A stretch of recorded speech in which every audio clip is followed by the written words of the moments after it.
Hi everybody, welcome back. It's Amy. So in this module we are talking about empathy. Again, I want to stress that empathy can indeed be learned and it can be improved through practice. We are speaking about this in regard to sexual abuse and learning empathy for your victim. Hopefully by doing so, with empathy for your victim or potential victims, understanding what your victim experiences, really putting yourself in your victim's shoes, empathy will be able to stop you in your tracks. It's asking for a lot, I know, but it is a process. But here is an assumption that I have to go with in order to give you this information.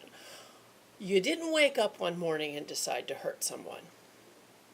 However, if you did hurt someone, or more than one person, I have to assume you want it to stop, or you wouldn't be watching this. With that, you need to understand fully the feelings that are frequently felt by victims of sexual abuse. So I'm going to cover that in the next couple of videos.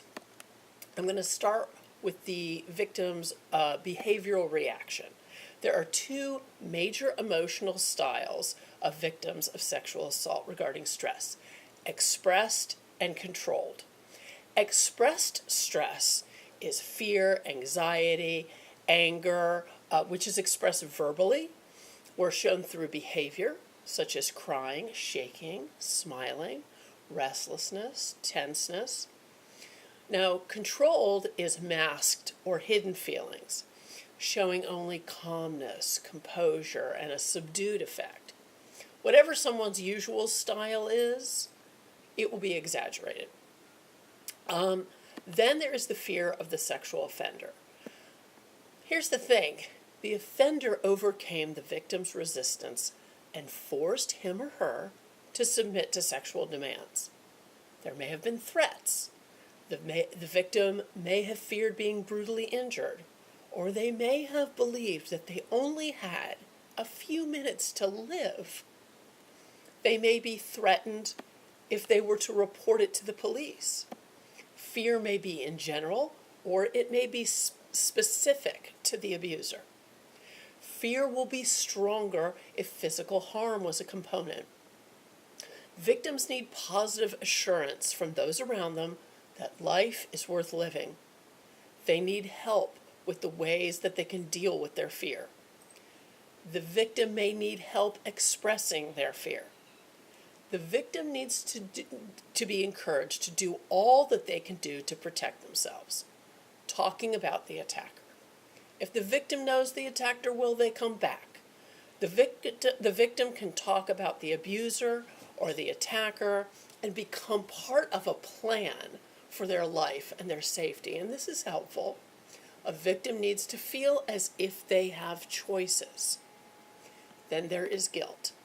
Many people blame themselves for the assault. There is guilt about contacting the police. There's guilt about not contacting the police. If a victim wants to talk about what they feel they could have done or should have done or shouldn't have done, let them talk it out. Regardless of the fact that a victim may have done something careless, the assault is still a crime for which the offender is the only one for which blame should be placed. Those victims who have experienced physical injury experience guilt even with obvious signs that they resisted the attacker. Victims who did not fight back, or who were attacked out of nowhere, or attacked by maybe somebody who they know, may have the most difficulty resolving anger and conflict within themselves over the assault. Then there is a sense of vulnerability that can take hold of a sexual assault victim. He or she may fear all people in general. They may be particularly sensitive to sexual innuendos or to stray looks from people. They have a heightened sense of awareness all around them. Trying to build back that self-confidence takes time, especially if the abuser was someone who they trusted. Forming realistic trust again with anyone may be a real challenge. Then there is the feeling that you've lost all control over your life. When you sexually abuse someone, you force your victim into doing something that they don't want to do. Most of us walk around with the false assumption that something like this can't happen to us. You tell yourself, I'm going to be the one who will resist. I can take care of myself. And then it happens. A sexual abuser overcomes your resistance through fear or force, and the victim no longer feels sure about anything. And I mean anything. Even the smallest decision seems impossible to make. Decisions can now seem overwhelming. A victim must work hard to accept that they can do things, and that they still have willpower, and that they still have control. Embarrassment is another obvious issue. A victim may be understandably embarrassed to discuss the physical details of an assault. Your body and your sexual activity, that's a thing of privacy, and now someone has stripped it away.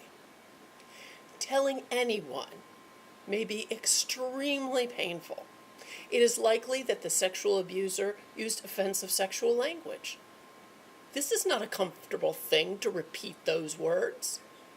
Then there is a medical exam which may take place. This is especially embarrassing.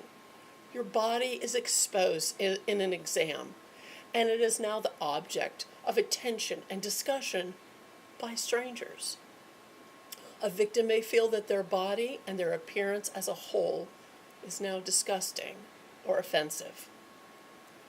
These are just some of the things that are experienced by a victim of sexual abuse. Next time I will continue discussing more feelings of sexual abuse victims.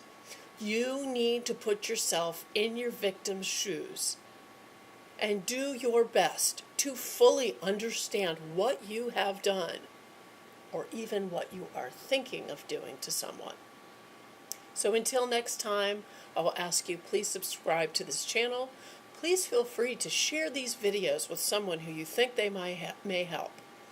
And feel free to get in touch with me through this channel, through Facebook, through Instagram, or through Twitter. And until next time, be well.